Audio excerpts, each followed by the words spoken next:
Bonsoir à tous, bonsoir aux téléspectateurs de Télé Créole et bonsoir aussi aux auditeurs de Créole FM donc, qui nous écoutent également ce soir. Donc ce soir, une émission infopolitique en deux parties.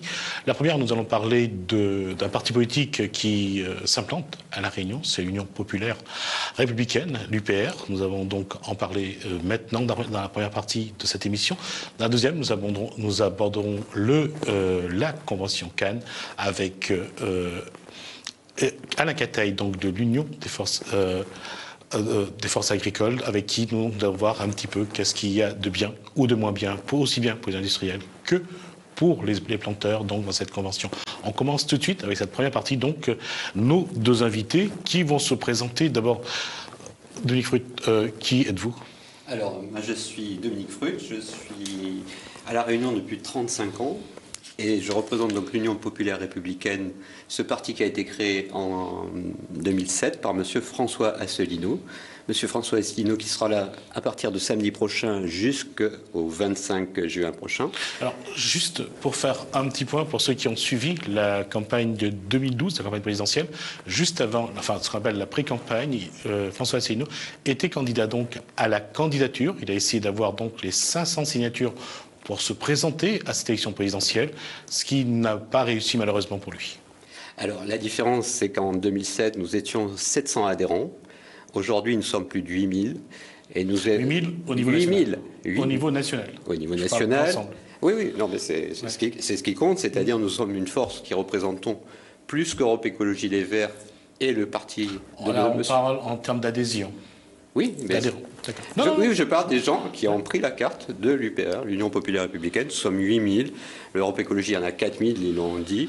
Et le NPA a à peine 2000. Alors, on en parlera après si vous voulez. Mais c'est un parti qui on va juste présenter le deuxième invité. Oui, donc, bonsoir, vous êtes Philippe Ouareau. Donc moi, je suis né à La Réunion. Bon, ensuite, j'ai fait mes études évidemment en métropole. Je suis revenu à La Réunion depuis 2000 à peu près, les années... Non, 1992, ça fait beaucoup plus longtemps que ça. Alors, et donc, voilà, je suis musicien, professeur de piano. Et justement, je rebondis sur ce que dit Dominique, c'est que je faisais partie, en fait, de ces gens qui étaient plutôt...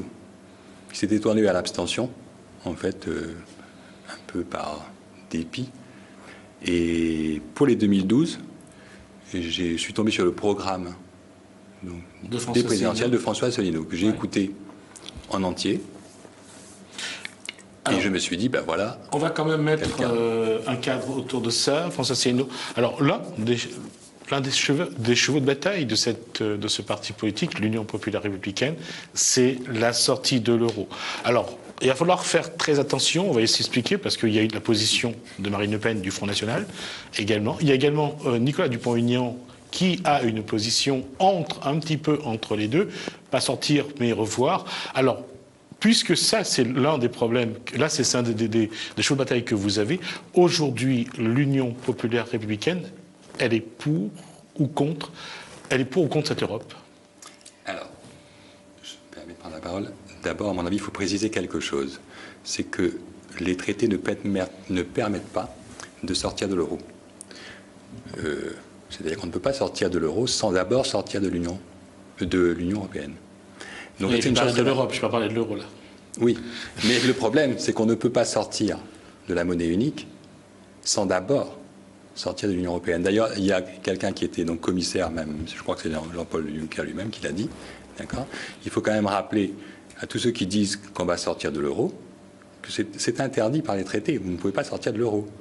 Alors, vous devez d'abord, en fait, la seule sortie que vous avez, c'est la sortie de l'Union européenne via l'article 50. Sinon, vous violez les traités. Oui, mais c'est quand même important de savoir, parce que nous sommes un parti, nous, qui sommes d'abord très légalistes. Sur quand j'ai annoncé que j'ai la sortie de l'Europe. Pas la sortie de l'euro. Voilà. Donc, et justement, à ce sujet, on va écouter justement votre président, François Asselineau, qui pose également, d'ailleurs, ce problème. Est-ce qu'on peut sortir de l'Europe? Voilà ce qu'en pense le président donc de l'UPR. Est-ce que la France a encore intérêt ou non à rester dans l'Union européenne. Ça, c'est un débat absolument décisif, et je me permets d'insister sur le fait qu'il y a un article dans le traité de l'Union européenne qui a été intégré par le traité de Lisbonne récemment, c'est l'article 50, qui prévoit qu'un État a le droit de sortir de l'Union européenne, il en fixe les modalités. Comment se fait-il que ce débat-là ne soit absolument interdit? Alors, voilà, la question c'est de le débat. Est-ce que la France peut ou doit sortir de l'Europe? La question aujourd'hui, au niveau de votre parti politique, apparemment, vous avez déjà pris une décision. La question est tranchée. C'est la seule et unique raison de notre parti, c'est de faire sortir la France de l'Union européenne, de l'euro par conséquence, puisque comme disait Philippe Hoareau, si on ne sort pas de l'Union européenne, on ne peut pas sortir de l'euro. Et tous les partis leurs qui vous font croire qu'il est possible de quitter l'euro sans quitter l'Union européenne sont des menteurs. C'est avéré. Nos analyses qui le prouvent montrent que Marine Le Pen, M. Dupont-Aignan et bien d'autres critiquent tous l'Europe. Mais ils ne veulent pas en sortir. C'est bizarre. Mais elle ne veut pas en sortir. Aucunement, parce qu'en fait, le principe du Front National, c'est de dire le principe des lieutenants. Donc il y en a un qui dit blanc, M. Philippe dit blanc, la petite fille dit noir, Marine dit bleu, et le grand-père, il dit on ne sait plus. Enfin, on ne sait plus s'il a le droit de parler d'ailleurs. De ce fait, vous avez 4 versions. En fait, on en a trouvé plus d'une trentaine de versions. Donc, ce sont des partis qui mentent effrontément, et d'abord qui ne respectent pas l'intelligence des Français. Parce que dire des bêtises, et surtout dire des contre-vérités à la longueur d'un champ et depuis des années, il faudrait que les gens se réveillent. Alors, de toute façon, notre position, c'est pas le Front National, c'est les Français. On s'adresse aux Français. Le Français est assez intelligent pour savoir, depuis 40 ans, si le Front National avait voulu faire quelque chose, il l'aurait déjà fait. Et ils ne le veulent pas, de toute façon. Ils sont très bien dans leur situation. On a des preuves qu'il a fait. C'est tout ce que je peux vous dire. On revient à ça. Admettons que vous arrivez à ce point-là, à cette décision-là, et comment la Réunion se situe par rapport à ce nouveau statut de la France au niveau européen? Et là, c'est une question. Enfin, ça, c'est un sujet très, très important. Moi, en tant que Réunionnais, je me suis toujours senti d'abord français et ensuite réunionnais. Les années passent, et j'ai l'impression que dans l'air ambiant, il plane plutôt l'idée qu'on devrait sentir d'abord réunionnais et ensuite français. Le simple fait d'imaginer une chose pareille, très rapidement, on s'aperçoit que la France disparaît, et très vite, il faut se sentir réunionnais et européen. Et moi, de voir en fait la France passer aux oubliettes dans cette histoire, ça me pose un problème. Je me pose des questions, mais qui a décidé en fait? Qui a décidé qu'on doit être réunionnais et européen? Dans l'intérêt de qui? C'est la question que je me pose et c'est la question que je pose en fait à tous ceux qui m'écoutent ce soir. Je suis créole, j'adore la langue créole. Je trouve ça extraordinaire. Mais comment dire, la langue officielle à La Réunion, c'est le français. Oui, on est d'accord sur cette. On va parler d'une manière économique. Vous avez l'octroi de mer, vous avez les fonds FEDER pour l'Europe. Comment remettre en place un fonctionnement à partir de la métropole, et est-ce qu'il n'y aura pas des conséquences justement au niveau économique pour La Réunion? Alors, ce qu'il faut bien se dire, c'est que cette situation dont tout le monde s'accorde à dire qu'elle est catastrophique, personne, comme le disait M. Asselineau, ne veut la remettre en question. Au nom de quoi les débats seraient interdits? Alors le débat est permis, mais je vais vous dire pourquoi. C'est parce que la sortie de l'Union européenne permet à chaque État souverainement de reprendre ses prérogatives. Il s'agit de la monnaie. Il s'agit des lois sociales, il s'agit des lois qui interdisent les délocalisations, qui sont promues par les traités européens. Il faut savoir que l'Union européenne est une entité dictatoriale vis-à-vis de nos administrations. C'est elle qui détermine qu'il faut fermer les postes, la SNCF, les autoroutes sont privatisées. Comme les Grecs, vous voyez l'état de la Grèce, c'est à peu près ce qui va se produire si on continue à laisser faire. Il est absolument indispensable de quitter l'Union européenne. Pour la Réunion, c'est ça que je voulais. Pour la Réunion, quelle est la différence? L'argent qui vient à la Réunion, il viendra directement de la France, au lieu de passer par l'Union européenne, qui nous envole 40%. Quand l'Europe, les FEDER, tout ça, et la PAC, ce que je disais au monde agricole récemment, quand la PAC, les agriculteurs reçoivent 100, la France a payé 150. Ça, il faut que tout le monde le sache, parce que c'est une réalité. Donc, on sera plus riche de 50% de ce qu'on donnait aujourd'hui. On aura la totalité de la somme. Et on reprendra nos prérogatives sur les lois, sur nos politiques économiques, sur le fait de faire un peu de protectionnisme. Il en faut. Tous les pays du monde le font. Pourquoi la France, depuis qu'elle est dans l'Europe, n'aurait plus le droit de faire du protectionnisme économique? C'est tout à fait légitime. L'octroi de mer doit se maintenir? Bien entendu. L'octroi de mer, il date du XVIe siècle, XVIIe siècle, 1600, je sais plus combien. 1670. Voilà. Pourquoi il a été créé? Pour protéger les productions locales. Vouloir le détruire à tout prix, qui c'est qui le décide? C'est les différentes. Depuis que Bruxelles a mis son nez dedans, on veut détruire l'octroi de mer. Mais demain, il n'y aura plus de protection pour le monde agricole. Il faut, de plus en plus, cet octroi de mer, d'ailleurs, ne touche pas que les productions extérieures, il touche les productions locales. C'est bien ça le danger. Ils veulent absolument faire sauter l'octroi de mer. Là, c'est repoussé à 2020.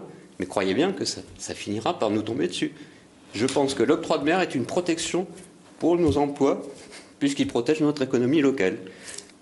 Voilà ma position. Et vous pensez que vous, pour la métropole, la sortie de l'Europe puis de l'euro, c'est un point pour l'économie? Ben évidemment. Que ce soit pour l'économie, d'abord pour les questions de prérogatives, on décide ce qu'on veut planter, qui on veut aider, comment on veut l'aider. On décide avec l'euro de faire fluctuer une monnaie qui nous permet de renforcer notre compétitivité. Aujourd'hui, l'euro est un euromarque. Il n'avantage qu'un seul pays en Europe, c'est l'Allemagne. Tout le monde s'accorde à le dire. Tous les prix Nobel d'économie, il y en a au moins 5 que je connais, M.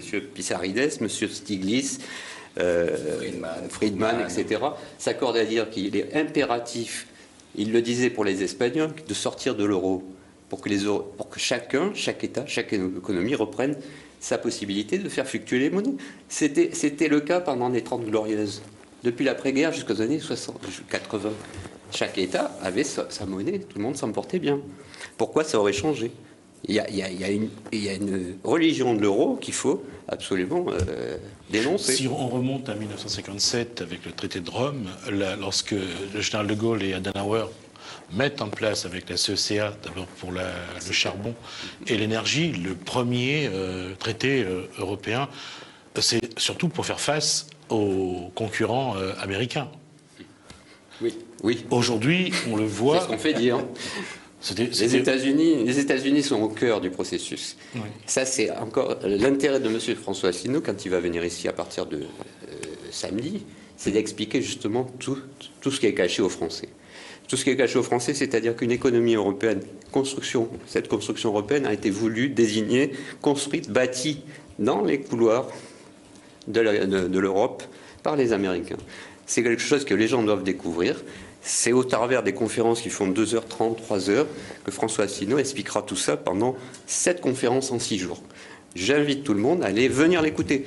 Chacun fera son opinion. On ne cherche pas des électeurs, on cherche l'explication. Oui, question bête là-dessus, en fait. Parce que François Asselineau pose souvent des questions bêtes. Et c'est vrai que cette question, je m'étais posée. C'est que j'entendais, on m'a toujours dit, en fait, qu'on construisait l'Union européenne pour faire contrepoids aux États-Unis. Plus les années passent, plus je m'aperçois que la construction européenne, en fait, bénéficie essentiellement aux États-Unis. Et ce sont les États-Unis qui poussent pour faire entrer le plus de pays dans cette construction. On a l'impression que c'est eux, en fait, qui la fabriquent année après année, ça se voit.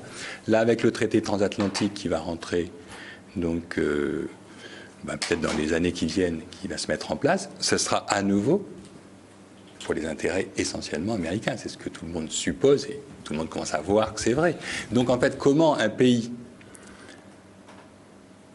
se mettrait à aider en fait une construction alors qu'il sait pertinemment que cette construction normalement devrait être faite pour lutter contre lui. Donc c'est absurde. Donc on voit bien qu'il y a quelque chose qui ne va pas. La question revient, je veux dire, que ce soit, on l'a vu, Nicolas Dupont-Aignan était sur ce plateau pour les élections européennes. On a posé cette question-là à ce moment-là. Comment préserver les intérêts de la Réunion et des Réunionnais? Sortir de l'Europe d'une façon.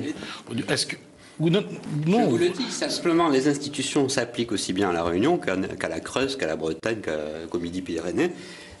C'est pareil, on est sous les mêmes contraintes. C'est l'Europe qui décide auprès de la région pourquoi on va se présenter au régional, puisque je l'annonce, nous serons au régional. J'espère que chacun s'attend à notre présence ferme et définitive, parce qu'en fait, les budgets qui sont envoyés par l'Europe à la région, au département, ou Dieu sait où, par la PAC auprès des agriculteurs, on peut s'en passer.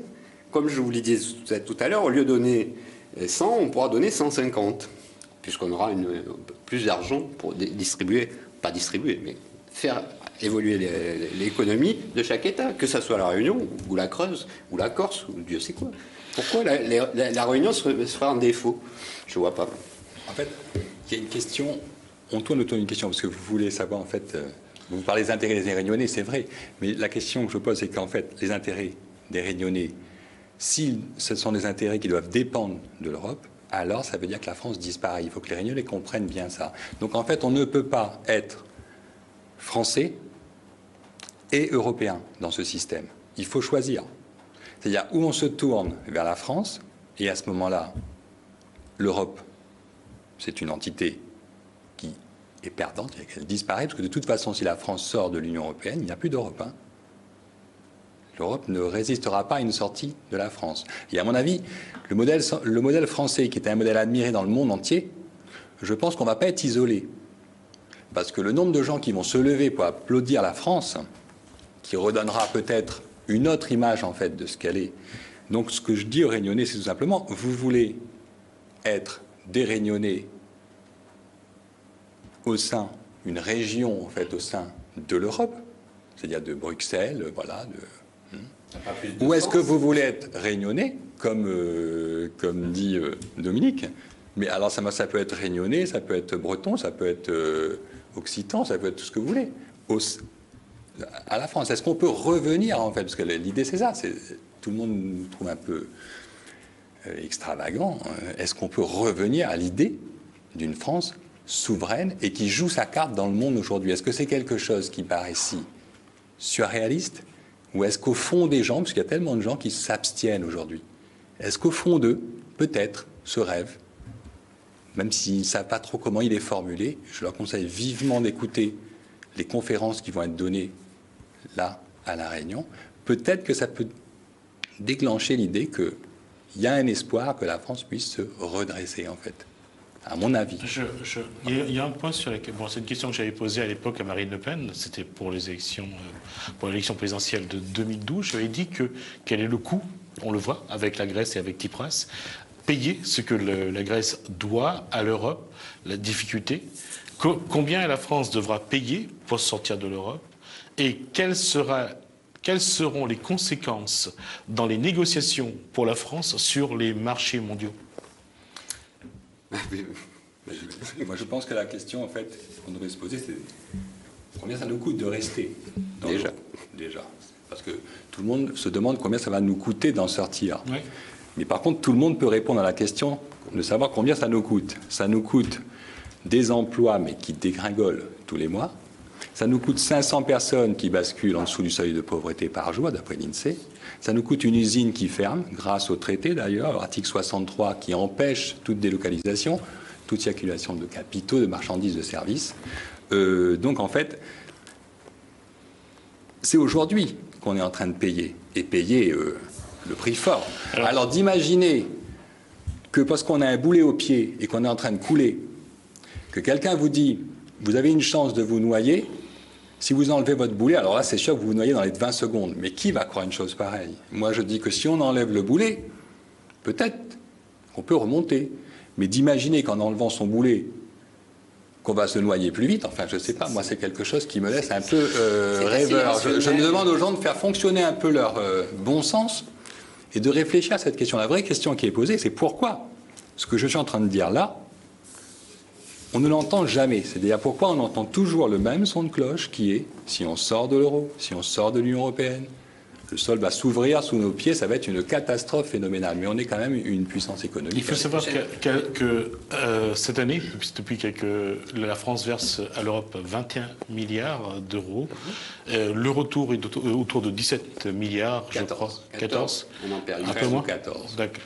Donc 21 milliards, 14 milliards qui reviennent donc aux Français. La question se pose sur les 6 milliards qui restent. Qu'est-ce que la France paye quelque part aussi? C'est ce que demande. C'est les questions aussi bien de Marine Le Pen que ce soit de Nicolas Dupont-Aignan et également donc de François Asselineau donc de l'UPR. Alors, je reviens à ma question. La Réunion, dans ce statut que vous souhaitez pour la France, on a parlé donc de l'octroi de mer. La France sera isolée donc sur le marché mondial. La Réunion, avec qui elle va négocier? Est-ce qu'il faudra passer par la France systématiquement? Je peux répondre. La France ne sera pas isolée, pas plus que les 180 autres États qui sont en dehors de l'Europe, qui ont leur monnaie, qui se développent. Juste pour vous interrompre, si vous regardez les pays comme l'Inde, alors on va dire dans l'ordre Brésil, Russie, Oui, les BRICS. Inde, Chine et Afrique du Sud, dans le BRICS, Oui. se réunissent pour essayer justement un petit peu Ils font pas une concurrencer les États-Unis. Oui, mais ils se regroupent, ça s'appelle de la coopération. C'est là qu'on a perdu le fil de ce qui se passait dans les années 70. La France était un pays de coopération internationale. Aujourd'hui, on voudrait que l'Europe soit un bloc, d'abord un bloc qui ferait contrepoids même plus aux États-Unis, puisqu'on sait qu'il y a le TAFTA qui arrive, que ça sera un bloc quasiment blanc, un monde de blanc contre le reste du monde. C'est pas ce qu'on veut, nous. Et les BRICS ont une attitude, à mon avis, qui est beaucoup plus dans la coopération, ce que nous on a toujours connu. D'accord, on reviendrait juste quand on parle L'union n'est pas forcément pour faire la force. L'union, dans ce Quand on cas-là, parle est un de carcan. coopération, ce serait de revenir un petit peu à ce qu'a été ce qui a la marché. première étape de l'Europe, c'est-à-dire une coopération sur des thématiques, comme l'énergie ou... Eh bien, tous les intérêts partagés et bien compris, c'est ça. Si je peux dire, en fait, je crois que le mot union est malheureusement un terme qui est mauvais. C'est un enchaînement, c'est pas pareil. C'est-à-dire que quand on est en coopération, effectivement, on s'unit sur certains sujets, sur d'autres. En fait, chacun défend ses intérêts. Il y a une coopération. L'Union européenne, en fait, porte mal son nom. C'est l'enchaînement européen. C'est-à-dire qu'on est phagocyté dans des traités dans lesquels aucun État, personne ne peut prendre de vraies décisions. On le voit, jamais. Ce n'est pas une union, ça. Lorsque vous phagocytez quelqu'un ensemble, 27 personnes ensemble, 27 pays, qu'ils ne peuvent plus bouger, ni décider de quoi que ce soit, et que vous apercevez en fait que les décisions viennent d'ailleurs, c'est la pire des positions qui puisse exister pour affronter le siècle qui arrive. En fait, on est dans une position... On est englué, c'est une catastrophe. Donc, faut dire aux gens... Aujourd'hui, vous dites, Madame Le Pen, Dupont-Aignan, oui, critique. Il constate cet engluement. Mais les propositions, parce qu'il faut avoir de l'espoir, quand on parle aux gens, il faut leur donner un espoir. Nous, après avoir à l'UPR, et M. François Asselineau m'a convaincu, il a mis 6 mois à me convaincre, hein, parce que j'ai écouté ses conférences, j'ai vérifié, et au bout d'un moment, vous arrivez à une conclusion, c'est que lorsque vous êtes enchaîné, il faut chercher la clé. Où est la clé ? Première chose à faire, c'est d'abord de débrouiller. Vous ne pouvez pas transformer un enchaînement. On est enchaîné, on est ligoté comme ça, on va essayer de se mettre comme ça, on va se sentir mieux. Vous voyez, mais ce n'est pas possible. Et dans le traité, tous les pays ont signé le même traité. Il y a une clé qui s'appelle l'article 50. C'est-à-dire qu'un pays qui veut en fait se quitter cette entrave, en tout cas, à vous entendre, en tout cas, vous êtes vraiment sur cette ligne-là. Alors, juste... On va juste dire 2 mots parce qu'il nous reste... Ce que ne propose pas Mme Le Pen et M. Dupont-Aignan et toutes les personnes qui, soi-disant, sont... Nicolas Dupont-Aignan souhaite rediscuter le traité, lui. Oui, mais il ne pourra jamais rediscuter le traité. C'est ça qui est problématique. Ce que nous proposons, c'est en 2017, une élection où le président, quand il annonce un programme, il s'y tient. Regarde, suivez mon gars. Et qu'en 2017, si on propose notre candidat pour sortir la France de l'Union européenne, c'est écrit dans le programme. On sort de l'Union européenne, on ne fait pas des référendums hypothétiques derrière. Alors juste pour cette question, actuellement se discute au niveau de l'Europe, donc le fameux TAFTA, le traité transatlantique, un traité commercial entre l'Europe et les États-Unis. Une question, un point sur lequel François Asselineau assez souvent... a dit souvent ce qu'il pensait. Je vous propose de l'écouter, donc voir un petit peu qu'est-ce qu'il pense donc de ce traité transatlantique.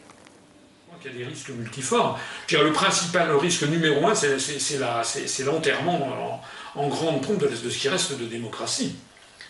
Si je voulais mettre, c'est peut-être le truc le plus grave. D'une part, parce que ça veut dire que toutes nos règles vont être maintenant, les règles de commerce international seront complètement vitrifiées. C'est déjà le cas avec l'Union européenne, mais maintenant, ça sera carrément à Washington que ça se passera. La deuxième chose, c'est que vous savez que dans ce traité transatlantique, il y a cette idée inouïe qui consiste à donner la possibilité à des entreprises industrielles, financières et autres, d'attaquer les États si les États mènent une politique qu'elles jugent non conforme à leurs légitimes attentes. On parle de nouveau de l'indépendance, cette fois-ci de l'Europe. On a parlé de l'indépendance de la France par rapport à l'Europe. Là, on parle de l'indépendance donc de l'Europe par rapport aux États-Unis. Il nous reste moins de 5 minutes pour conclure.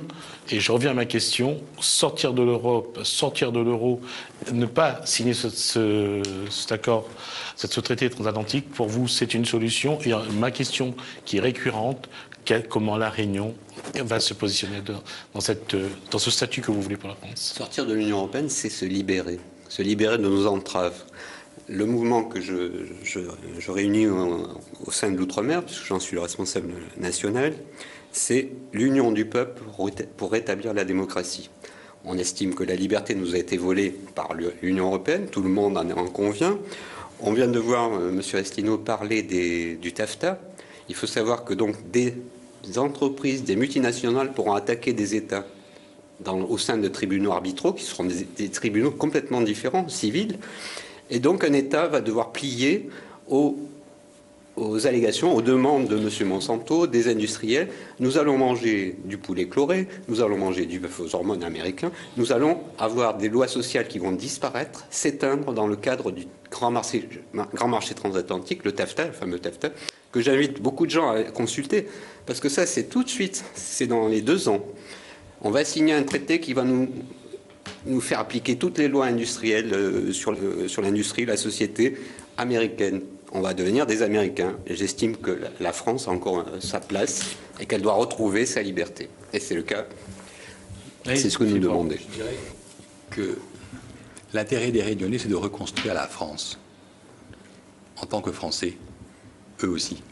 C'est-à-dire que l'intérêt des Réunionnais, c'est d'essayer de reconstruire la France, que la France redevienne ce qu'elle était, c'est-à-dire un pays fort, un pays qui défend ses intérêts, et donc qui défendra forcément les intérêts des Réunionnais, puisque nous sommes Français.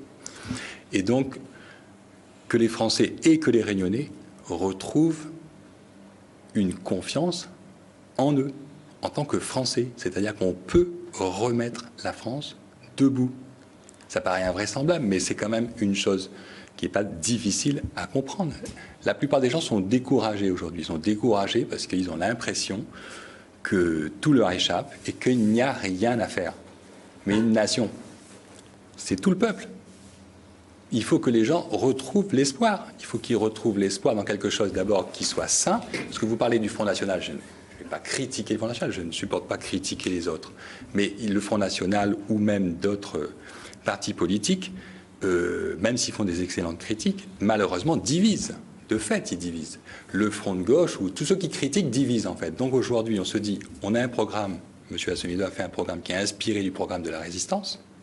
C'est-à-dire, si à un moment donné, les Français pouvaient mettre de côté tout ce qui les divise, et s'ils pouvaient comprendre que la France, le pays, est en voie de disparition, c'est-à-dire qu'il va être absorbé dans cette espèce de glacis qu'est l'Europe, qui ne sert même pas les intérêts des Européens eux-mêmes, donc vous voyez un peu le traquenard. Donc reprenez confiance. Il faut essayer voilà. Est-ce que vous imaginez que le Réunionnais à 10 000 km d'ici, de Paris, déjà on voit que les provinciaux ont du mal avec les Parisiens. Vous pensez que vous savez d'ici... Alors excusez-moi, là je dis quelque chose. Vous savez que lorsque en Irak en fait, donc la guerre avait été quasiment décidée, grâce à une fiole qu'avait agité un certain Américain d'ailleurs. Et bien, il y a Dominique de Villepin, à l'époque, qui a dit que la France dirait non. Du jour au lendemain, à des milliers de kilomètres de là, voire à des dizaines de milliers de kilomètres de là, dans plein d'ambassades du monde, il y a des gens qui se sont amenés pour apprendre le français. Alors, nous, Réunionnais, qui sommes déjà français, qui ont déjà cette fierté, vous savez, d'être français, ce que ça veut dire étymologiquement, ça veut dire homme libre. Donc déjà, être français au sein d'un enchaînement européen, c'est déjà un paradoxe phénoménal. Donc à mon avis, le Réunionnais...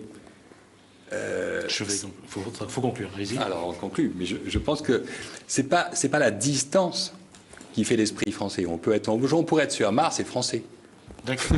Alors, on arrive à la fin de cette émission, donc on va remercier nos deux invités, Philippe Poirot donc, et Dominique Fruit, donc dans l'Union populaire républicaine, donc qui reçoit le président national donc à partir de samedi, avec des conférences à partir de lundi, donc jusqu'à samedi.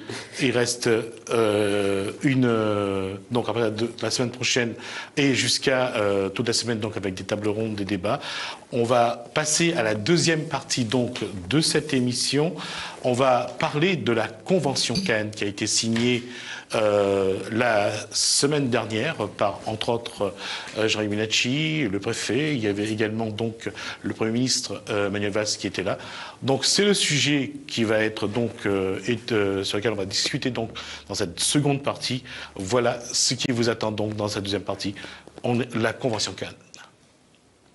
Quelles sont les dispositions contenues dans la Convention Cannes, tant attendue par les planteurs, et signée la semaine dernière par les différents partenaires, et également le Premier ministre Manuel Valls?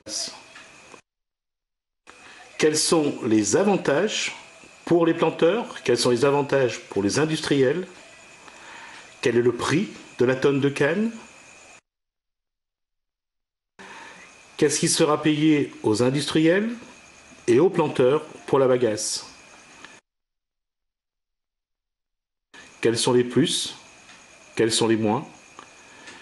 C'est ce que nous allons voir tout de suite avec nos invités. Alors, Convention Cannes, ça a été le grand débat, ça a été surtout quelques critiques. Il y a ceux qui ont pensé que c'était une bonne convention. Il y a ceux qui pensent que cette convention, elle n'est pas si bonne que ça.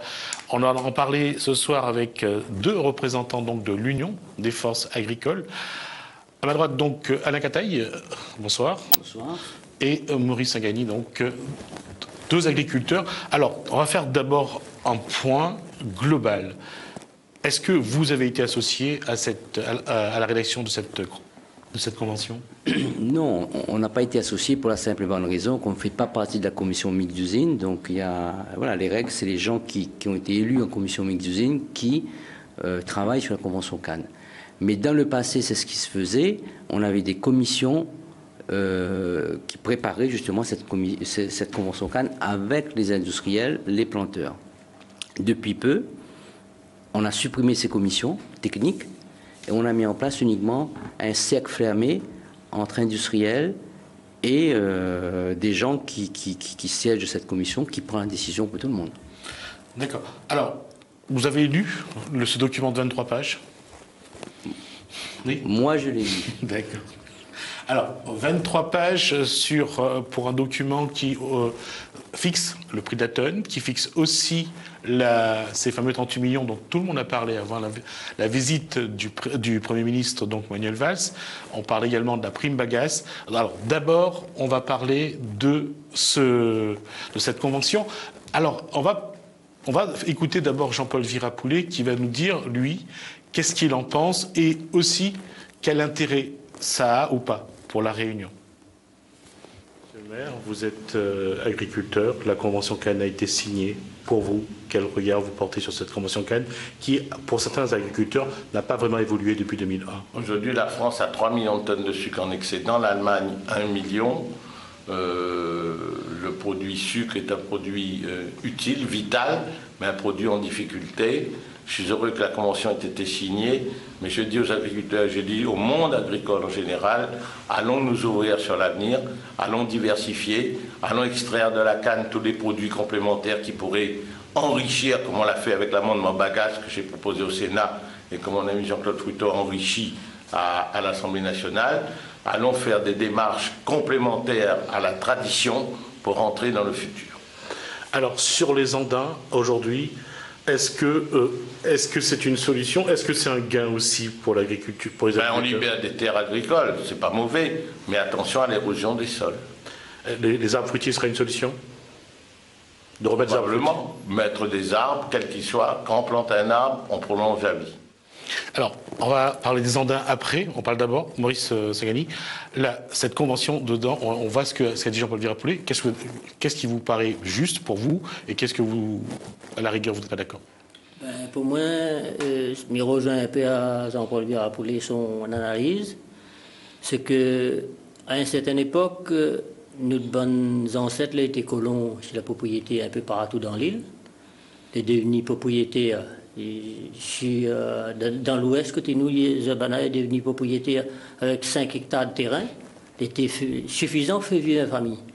Mais aujourd'hui, il n'est plus suffisant. Il faut diversifier, mais rejoint Jean-Paul Virapollet là-dessus. Il faut diversifier, mais le seul hic, c'est que nous retournons un petit peu, s'il faut dire, au temps du colonnat, au temps de l'esclavage, même s'il faut dire, il faut nous demander aux usiniers s'il est d'accord, s'il n'est pas d'accord. Et c'est Bana qui dit à nous s'il faut diversifier, s'il ne faut pas diversifier.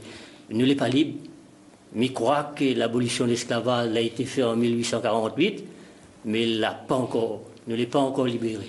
C'est un point, Alain Cataille, que vous avez vu que vous soulevez d'ailleurs en lisant cette convention. Vous trouvez que vous êtes vraiment un petit peu prisonnier de ce que peuvent dire les industriels? Écoutez, dans cette convention, j'ai entendu dans la presse dire que depuis 2014, on travaille sur cette convention. Pour moi, c'est une copie-collée de la convention de 2006 à 2015 qu'on a repris. Maintenant, les industriels nous disent que si on mécanise les parcelles de canne, il faut que c'est eux, le centre technique ou la chambre d'agriculture, viennent dans les champs, voir les cannes coupées, vérifier si les cannes sont bien coupées, etc. Actuellement, ils vérifient déjà sur les plateformes. Depuis quelques années, on a mis des surveillants sur les plateformes. Maintenant, on va mettre des surveillants, des gendarmes dans les champs de canne. Il faut qu'au suive les planteurs aussi, un de ces jours, on descende dans les usines pour contrôler s'ils travaillent bien, qu'est-ce qu'ils font avec canne. La question, ce sont les fameuses cannes longues que les industriels n'apprécient pas trop. Écoutez, ils n'apprécient pas les cannes longues pour deux raisons. Déjà parce que les cannes longues sont une mauvaise richesse à cause de la matière sèche. C'est-à-dire, il faut reconnaître que les coupeuses ramassent un peu plus de paille, mais qu'ils payent beaucoup moins cher. Aujourd'hui, quand on regarde dans la Convention Canne, les 44 millions d'euros qu'on les a donnés pour acheter la canne des planteurs représentent à peu près 23 euros par tonne de canne. Et ils sont en train de payer les cannes longues autour de 20 euros. C'est-à-dire, on va les donner 3 euros pour acheter nos cannes. Alors, il faut que les industriels arrêtent de pleurer. D'accord. Les 44 millions sont maintenus dans cette convention. On y ajoutera en 2017 les 38 millions. C'est un bon pour vous. Est-ce que ces 38 millions sont pour les agriculteurs d'abord ou pour les industriels? Aujourd'hui, dans la convention telle qu'elle est écrite, ces 38 millions permettent justement de pérenniser la production de sucre roux, entre autres des sucres spéciaux, et de continuer à produire du sucre spéciaux, sucre de canne. En tant que Réunionnais, bien sûr, je suis content qu'on a mis 38 millions plus 44 millions sur l'industrie sucrière réunionnaise. Mais le gros hic là-dedans, c'est que dans cette convention canne, personne n'a tenu compte de la difficulté des planteurs. Les intrants qui ont augmenté. Je citerai un seul exemple. L'engrais en 2006 coûtait 300 euros. Aujourd'hui, elle est autour de 780 euros, 680 euros. L'herbicide de même. Donc, tous ces charges supplémentaires font qu'aujourd'hui, produire de la canne ne rapporte plus vraiment aux agriculteurs. Sur les coûts, c'est vrai, 680 euros par tonne d'engrais, d'herbicides, tout a augmenté. Toutes les charges opérationnelles ont augmenté. Le prix pour payer un travailleur pour couper canne aujourd'hui, dans l'Ouest. Combien ils payent un coupé de canne? Dans l'Ouest, nous payons jusqu'à 14 euros la tonne coupée. Pas chargé. Non, pas chargé. C'est pareil dans l'Est? Dans l'Est, c'est un petit peu moins, puisqu'on a 13 euros, 12 euros, ça dépend des endroits, épaillés ou pas épaillés, mais ça reste quand même des charges importantes par rapport à un prix de la tonne de canne qui est de 39 euros. 14 euros pour une tonne de canne, quelles sont les autres charges? Après, nous avons les charges, par exemple, comme M. Kataï dit, les herbicides, tout ça, et les dommages encore avec la loi qui impose à nous ces autres qui imposent à nous, il faut mettre tel herbicide. Avant de te mettre un herbicide dans la canne, nous te connais, nous l'apprendre ça avec notre bonnes ancêtres, ça. t'es suffisant pour tuer toutes les bonnes herbes. J'aurais dit, c'est eux qui imposent à nous, ça n'est pas bon, ça là, les bon. Mais finalement, nous dépensons plus encore. Et nous sommes calmes, nous ne gagnons pas nettoyer. Il y a un problème. Ce qui veut dire que si demain, vous ne pas utilisé l'herbicide que la Diaou, vous ne l'avez pas payé sur les... Nous ne l'avons pas payé d'ici les aides. Si Bana, il passe, il contrôle à nous, que nous cahiers les pas, la regarder, de la pas respecter ça, le cahier, oui. Ben, nous, les autres, ça coupe à nous les aides. Et c'est vrai aussi bien que ce soit pour l'engrais, l'herbicide, le choix de la canne d'ailleurs, le choix de la canne que les autres plantent. Ben, excusez-moi, Alain, le choix de la canne, c'est un peu, bon, ben, vous connaissez les agriculteurs ici, bonne réunionnée, nous allons essayer un petit coup, une variété arrive, nous allons essayer un coup. Mais après, si tu vois qu'on vient pas d'autres retournent de autres cannes de aiment, mais seulement là-dessus aussi, les génies imposent à nous. Non, il faut planter ça. Non, mais laisse à nous travailler. Au moins, si nous cassons nous la gueule, mais seulement nous pas cassons nous la gueule parce que monsieur l'a dit, il faut faire ça. Alors, on va essayer d'être plus pratique.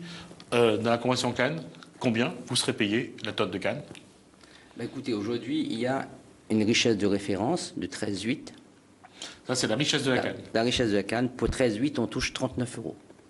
39 euros, 90 Oui, 90. Ensuite, à cela viennent s'ajouter l'aide économique, l'aide à la production, qui est de 21 euros pour les 700 premières tonnes, et pour ce dégressif, 16 euros, 12,50 euros, etc. Et après, il y aura la prime transport. Alors, juste une parenthèse, cette prime, vous l'avez reçue finalement ou pas? Parce que la semaine dernière, lorsque le Premier ministre est là, il y a eu une descente à la DAF et il y a eu quelques tables qui ont volé. Oui, ça a été payé, il restait quelques planteurs. La prime a été payée. La prime a été payée. Mais là aussi, c'est pareil. On a payé la prime de 2-3 jours avant le Premier ministre arrive pour calmer les ardeurs. Mais sachant qu'il y a eu un couac à Paris, et donc ça ne s'est pas passé. Bon, couac informatique. Mais il reste encore quelques planteurs à la traîne. Aujourd'hui, on demande qui n'ont pas été payés parce qu'ils n'ont pas, par exemple, on exige que les planteurs ont des factures. Alors des fois, les planteurs travaillent en famille. Un frère qui transporte les cannes de l'autre frère. Aujourd'hui, on exige qu'il y a une facture, mais qu'il y a une preuve de paiement, etc. Le problème, on nous impose des choses qui ne se faisaient pas à la Réunion. On casse tout un système de travail. D'accord pour ceux à la rigueur qui respectent, mais il y a quand même certaines personnes qui essayent quand même de biaiser. Il y a des gens qui essayent quand même un petit peu de truquer le jeu. On ne va pas non plus se la raconter. Moi, c'est pas moi qui l'a dit. C'est moi qui le dis. Voilà. Maintenant, moi, je défends les planteurs. Moi, je dis un frère qui transporte les cannes de son frère. Un gars qui fait une facture, mais on ne va pas exiger des preuves de paiement, etc. Souvent, c'est des compensations, l'entraide familiale qu'on appelle ça. Mais aujourd'hui, on nous applique, comme disaient les messieurs tout à l'heure, les gens qui étaient avant nous, on nous applique des réglementations européennes, bêtes et méchants. Mais si je regarde de plus près aujourd'hui, quand on donne aux agriculteurs de l'aide, il y a des contrôles à tous les niveaux. Il y a des contrôles à tous les niveaux. Aujourd'hui, par exemple, pour l'herbicide, tout à l'heure, Maurice a expliqué, il y a beaucoup de molécules qui ont disparu du marché, mais s'ils contrôlent vos comptes et qu'on voit que vous avez utilisé des produits qui ne sont pas homologués sur la canne, vous perdez une partie des aides. Vous êtes sanctionné. Est-ce qu'il y a un vrai diktat pour vous à ce niveau-là? C'est-à-dire les industriels contrôlent ou c'est l'État ou c'est... Non, moi je ne dirais pas qu'il y a un vrai diktat. Moi je dis aujourd'hui on a une filière, on a une bonne filière. On a une filière canne qui a de l'avenir. On a des variétés qui sont capables de produire 150 voire 200 tonnes en pépinière. Admettons que l'agriculteur est moins bon, il va produire 120, 130 tonnes. On a la possibilité de produire nos 3 millions de tonnes de canne à La Réunion. Si je fais un calcul bête et méchant... On est à 1,1 million. 1,7 million, on est là. 1,7 million, on est moyenne départementale à 70 tonnes hectares à peu près. Si je fais un calcul bête, je dis on fait 150 tonnes hectares sur 20 000 hectares, pas 26 000 parce qu'on a 26 000 hectares de canne, on est à 3 millions de tonnes de canne. On a un marché européen de sucres spéciaux qu'on a mis dans cette convention canne pour demander à l'Europe de protéger ce sucre, ces marchés vont rester aux industriels des DOM. Et j'ai l'impression qu'on fait tout pour décourager les planteurs. Il n'y a pas un vrai partenariat entre les industriels et les planteurs. On a l'impression aujourd'hui d'être toujours la partie la plus écrasée. Les richesses dégagées de cette filière n'est pas distribuées, n'est pas partagées équitablement entre nous. Aujourd'hui, on a des planteurs qui souffrent. Quand on voit le nombre de dossiers au Crédit Agricole des planteurs qui ont des difficultés, qui sont contentieux que le Crédit Agricole, des petits planteurs, c'est parce qu'ils n'arrivent plus à joindre les deux bouts. Et en même temps, dans une convention Cannes comme ça, mais rien n'est mis en place pour consolider le côté planteur. Rien n'est mis en place pour sauvegarder un revenu minimum aux planteurs. Aujourd'hui, on a demandé un prix plancher. Il n'y a pas de prix plancher. On va donner 38 millions plus 44 millions, on va donner un pactole de 82 millions aux industriels. Moi, je ne suis pas contre, mais côté planteur... Alors, 82 millions, en expliquant, c'est les 44 millions, plus les 38 qui vont venir, qui vont faire les 82 millions, c'est ça? Qui vont faire les 82 millions. Mais moi, je dis côté planteur, c'est quand même nous les premiers maillons de la chaîne. S'il n'y a pas de planteur, il n'y aura pas de canne. Alors, Maurice Arini, je reviens sur ce que disait la production, le coût à la tonne, à l'hectare. Combien de tonnes il faut produire à l'hectare pour pour quelqu'un qui a 10 hectares, qui a autour de ça, 10 hectares. Qu'est-ce qu'il faut produire pour avoir un revenu, pour maintenir un revenu agricole aux planteurs? Normalement, minimum 7 hectares 5 à peu près par agriculteur pour y arriver à faire vivre sa famille. À 70 € la tonne et sur les 7 hectares et voilà. D'accord. Et ça permet d'avoir un revenu? Ça permet d'avoir un revenu, mais comme on l'a dit, tous les agriculteurs de l'Ouest, à un moment donné, ils ont été amenés à acheter des terrains de 5 hectares. Aujourd'hui, il n'est pas possible d'agrandir, il n'y a plus de terrain. Il n'y a plus de terrain. Quand on demande à diversifier, il impose à nous, non, il ne faut pas diversifier. Vous connaissez bien, nous, dans l'Ouest, nous leur donnons un circuit touristique, et que l'agriculture touristique, agro-touristique, nous peut rentrer là-dedans. Mais non, nous ne peut pas. Il faut dire l'État, l'usine, moi, mais ça va loin. Tout il fait un embargo en face de nous, et non, on n'a pas le droit de faire ça, il faut faire que ça, cette médiao.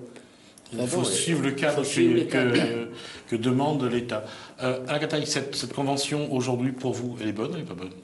Pour moi, de cette convention, c'est une copie-collée, comme j'ai dit, de la dernière convention. Alors, juste un point avant de répondre à cette question. Le prix de la tonne de bagasse qui vous est proposé? On a un Premier ministre qui est menteur, parce qu'apparemment, il aurait dit à la télé que ce serait de 14 €. Vous avez vu comme Sur ce plateau, on avait dit que c'était 12,5. 12,5 pour les planteurs, la différence pour les... Vous avez la convention, c'est écrit 11,05 € pour les planteurs. C'est écrit. Donc c'est 11,05 pour les planteurs, 1,45 pour les industriels et 0,50 pour Réacan. D'autant plus, moi, quelle est la valeur de cette convention Cannes, puisque l'année dernière, on était payé à 9,41 €. Alors que le prix de la tonne est à 13 €. Alors que l'année dernière, on était sur une base de 11,05 €, puisque l'accord... Ça, c'est pour vous. Puisque l'accord date de 2011. Oui. Il faut savoir qu'en 2013, on était payé 13,68 et en 2014, on était payé 9,41 € par tonne de bagages. Le différentiel est passé où? Le différentiel est passé, je ne sais plus dans la poche de qui, mais le différentiel est ailleurs. Là, il faudra aussi que si on signe un document, s'il y a des gens qui s'amusent, qui vont nous défendre et qui mettent leur signature, il faut qu'aussi ce document soit appliqué. On ne peut pas nous dire, nous, du jour au lendemain, vous supprimez 4 € par tonne de canne et puis débrouillez-vous, quoi. Donc pour vous, c'est pas une bonne convention? Pour moi, c'est pas une bonne convention parce qu'il n'y a rien du côté planteur, il n'y a rien qui revalorise le métier d'agriculteur, il n'y a rien qui consolide le revenu du planteur. Alors, qu'est-ce que vous pouvez faire justement? Est-ce que vous allez essayer de discuter, de voir si vous pouvez renégocier? Écoutez, on réfléchit, on a pris rendez-vous avec la DAF pour déjà qu'il nous explique un petit peu certains points de cette convention Cannes. Moi, en tout cas, je vais poser la question sur les 9,41 €, le manque à gagner de l'année dernière. Est-ce qu'ils avaient le droit, malgré un accord de 2011, de ne pas nous payer? Parce qu'ici, il y a un accord signé, donc il faut nous payer. Et puis on verra dans la suite ce qu'on fait. Le gros problème dans cette histoire, c'est que ça va entraîner un découragement des petits planteurs. Et là, je prends au mot Jean-Paul Virapollet pour qu'il mette en place, la promesse électorale qu'il a faite à Saint-André, en disant qu'il va développer dans la zone 1200 mètres la diversification et faire de l'ananas pour inonder le Japon en sashimi, etc. Moi, je crois que si demain, on a une filière de diversification qui est forte. L'ananas, en tout cas, même le Césaire, a fait savoir au monde agricole que dans la diversification, l'ananas est un produit porteur, surtout l'ananas Victoria. Mais je sais, quand j'étais à la Chambre d'agriculture, j'étais président du SUAD, j'ai développé l'exportation, on était déjà à 2000 tonnes. Bon, l'équipe qui est revenue après, ils ont peut-être pas estimé qu'il fallait rester dans cette logique. Moi, je dis, si on arrive à avoir des filières à l'export fortes, ça pourra pas devenir une concurrence à la canne, ça pourra devenir une monnaie d'échange. Ça veut dire quoi? Ça veut dire que l'agriculteur pourra dire, ben, si je ne gagne pas assez dans la canne, je fais de l'ananas, je fais autre chose. Cette proposition a été faite il y a quelques années déjà, et on s'est rendu compte que, malheureusement, parce que l'ananas n'était pas soutenu financièrement par l'État et par l'Europe, ça n'a pas intéressé beaucoup de monde. Vous ferez l'ananas, même s'il n'y a pas de soutien financier? Pour diversifier notre exploitation, pourquoi pas? Alors, on est d'accord avec Alain quand dit s'il y a une filière, c'est-à-dire qu'un réseau commercial qui peut vendre ou fait? Bien sûr, parce que quand on regarde un petit coup la convention comme il est aujourd'hui, c'est, comme dit certaines personnes, mal fini entendu, c'est Poussano suicide. Malentendu là, en métropole, il paraît qu'il y en a un agriculteur par jour. Il suicide les autres. Mais je crois à la Réunion, s'il continue comme ça, on aura pareil. Alors, sur la diversification, aujourd'hui, comment diversifier? Il faut récupérer un peu de terrain, de foncier? On a besoin de terrain? Écoutez, le problème de la diversification aujourd'hui à La Réunion, il n'y a pas de débouché. Et ça, les industriels, ils le savent, les industriels du sucre. Avec 1000 ou 2000 hectares de diversification, on inonde le marché réunionnais de tout ce qu'on a besoin. Aujourd'hui, il y a certains produits qu'on ne pourra pas produire directement, tels que l'oignon, l'ail, etc., parce que ça vient de Madagascar, de Chine, à des prix défiant toute concurrence. Il faut créer des filières à l'exportation, vers des nouveaux pays, vers l'Europe, peut-être vers d'autres pays d'Europe. L'ananas reste un bon produit, en tout cas, un bon produit qui se tient bien, ouais, qui est exportable. Et oui, parce que vous le cueillez vert et le temps du voyage, il a le temps de mûrir. Aujourd'hui, ce qui freine la diversification, tous les planteurs ne veulent pas aller s'asseoir en bordure de route le dimanche et vendre ces produits. Il y en a qui le font parce qu'ils gagnent un peu d'argent, mais il y a d'autres planteurs qui... Pour être honnête aussi là-dessus, que ce soit l'ananas ou les produits maraîchers, ça demande un peu plus de travail aussi, ça demande un peu plus de... Est-ce que vous avez... Alors que la canne, lorsque vous l'avez mis en terre, lorsque ça pousse, vous avez un peu moins de soucis peut-être, non?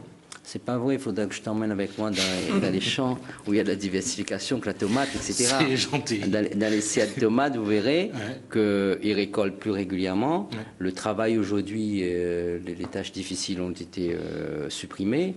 Et quand on fait sous serre, aujourd'hui, on arrive à produire...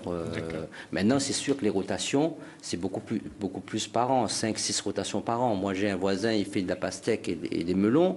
Bon, des fois, on s'arrange que je laboure son terrain ou je fais un peu d'herbicide pour lui, etc., parce qu'il est à côté de moi. Bon, il fait 3-4 rotations de melons par an. Il fait 3-4 rotations de pastèque. La canne, aujourd'hui... Si on fait de la canne, c'est parce qu'aujourd'hui, on a la sécurité de l'écoulement du produit. Et puis, bon, on sait très bien qu'il n'y a pas assez de canne à La Réunion, donc on a intérêt à en produire. Mais on est aussi en même temps coincé, parce qu'on ne peut pas faire autre chose. Et ça, ils le savent. Alors, comme ils le savent, ils nous tiennent enchaînés. Alors, justement, comment sortir de la diversifier, ça serait une solution? Diversifier et organiser l'écoulement, comme Alain dit si bien. Organiser l'écoulement pour vendre avec un pays étranger et tout ça. Mais si nous la prenons d'acquérir pour venir acheter ça, nous produisons pourquoi? Mais tandis comme là, la canne, les sueurs dans l'usine, ils prennent. C'est pour ça, aujourd'hui, on n'a pas trop le choix, nous, là.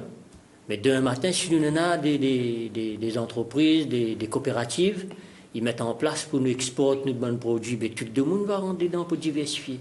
D'accord. Il nous reste quelques minutes. On va poser une question qui est un petit peu liée à la canne, mais on va quand même parler de ce problème qui est les andins. À savoir, demain, est-ce qu'on va enlever ces murs de pierre dans les champs de canne?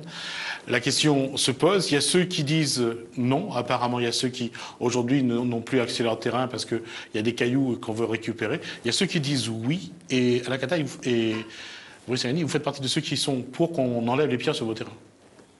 Moi, Oui, moi, les poux, ils enlèvent les pieds parce que, comme il dit, nous avons agrandi notre exploitation déjà. Nous avons un bon cordon, on disait des Andins, en créole, nous avons un bon cordon roche. Alors, juste pour les téléspectateurs qui regardent, on va vous envoyer les images des Andins qu'on a filmés, donc, pour vous montrer un petit peu à quoi ça ressemble ces murs de pierre, ces Andins qu'on appelle aujourd'hui, et dont la polémique autour des roches pour le projet, le chantier de la nouvelle route littorale. Donc, pendant qu'on discute, donc, vous pouvez voir un petit peu c'est quoi ces Andins et comment, voilà, on est au Colosse, et vous allez voir donc c'est quoi ces fameux Andins donc, dont la route du littoral a besoin pour se faire. Donc on continue à discuter, Maurice Sangani. Alors pour vous, ce serait d'avoir plus de terrain? D'avoir plus de terrain et agrandir notre exploitation, bien sûr. Et comme Estella vient d'entendre M. Virapoulet, il dit qu'il faut nous faire attention à l'érosion, bien sûr. Nos ancêtres n'étaient pas, comme dit Banane, nos ancêtres n'étaient pas couillons. À l'époque, ils étaient en paille de terrain, ils étaient mettre du paillage partout pour éviter l'érosion. Mais on retourne un peu à tout ça. Et le paillage, c'était pas un bon produit chimique, comme j'aurais dit, il ne faut pas nous mettre bon produit chimique, il ne faut pas nous mettre ici, il ne faut pas nous mettre là-bas. Nous remettre notre bon paillage, nous remettre toutes nos bonnes affaires. Un peu à l'ancienne, il faut dire, nous avons 5 hectares de terrain. La plupart des agriculteurs de la Réunion, on a 5 hectares de terrain. Pourquoi pas retourner à l'ancienne? D'accord.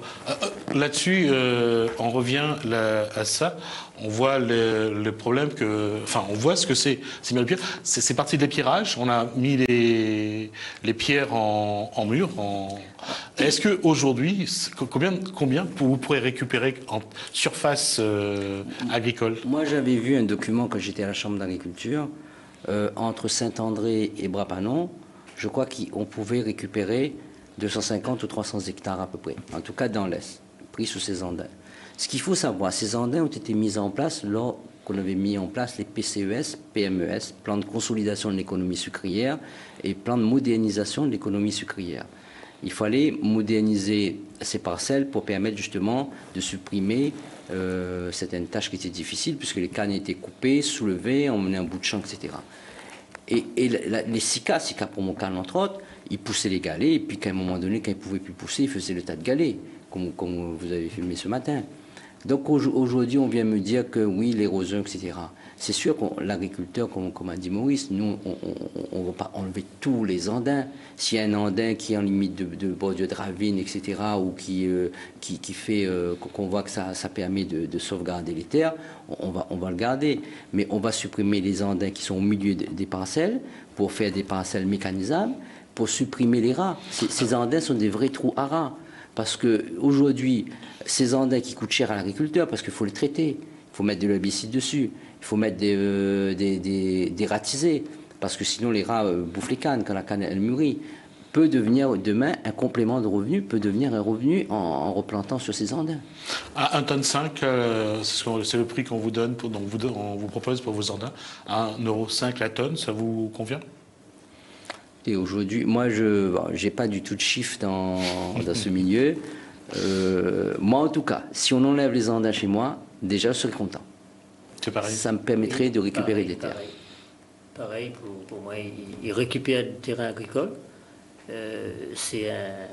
À l'époque, comme Alain dit, ils mettent bonne machine, Caterpillar, pour ça, ils étaient subventionnés. Et pirates, ils étaient subventionnés. Mais que ça te paye tout ça, les impôts, c'est nous. Tes dépenses. Aujourd'hui, ils donnent à nous 1 € et quelques. 1,50 €. 1,50 € pour tirer les pieds sur notre terrain. Pour tirer les pieds sur notre terrain. Que ça nous vaut de plus. Nous gagnons le terrain, nous ne payons pas personne. C'est quelque chose qui se met en place, de toute façon, dans l'Est, on le voit. Et est-ce que vous allez, vous, justement, aller dans ce sens? Moi, personnellement, si on me propose, mais après, il faut faire attention avec des transporteurs aujourd'hui ou certaines personnes qui font signer des contrats, je ne comprends pas, des contrats sur plusieurs années à des agriculteurs. Moi, j'ai vu des contrats signés dans l'Est, c'est de l'arnaque. Donc c'est pour ça, à mon avis, il faut rester sur des opérateurs qui sont spécialisés là-dedans. Parce qu'aujourd'hui, le problème des Andins, tout le monde débarque chez vous avec un papier, on vous dit voilà, il faut faire signer, signez-moi ça, l'autorisation pour que j'enlève vos Andins. Mais combien sont sérieux là-dedans? et combien ont vraiment la légitimité. D'accord. Et il nous reste quelques secondes, donc juste pour conclure, qu'est-ce que vous allez faire sur cette convention? Qu'est-ce que vous allez mettre en place? Vous allez discuter? On va discuter, on va voir juridiquement si c'est possible de l'attaquer. D'accord. Bon, voilà, ça c'est le mot de... Pardon. On verra. D'accord. C'est le mot de la fin. Donc, on voit bien que cette convention cadre aujourd'hui, qui a été signée donc la semaine dernière, ne satisfait pas tout le monde. Et en tout cas, dans le monde agricole, les discussions se poursuivent. Et il y aura sans doute de nouvelles informations dans les semaines à venir. En tout cas, on vous remercie de nous avoir suivis.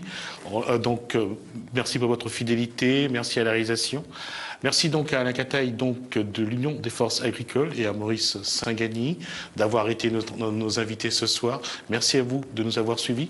Continuez bien votre soirée sur Télé Créole. Portez-vous bien. Bonsoir chez vous.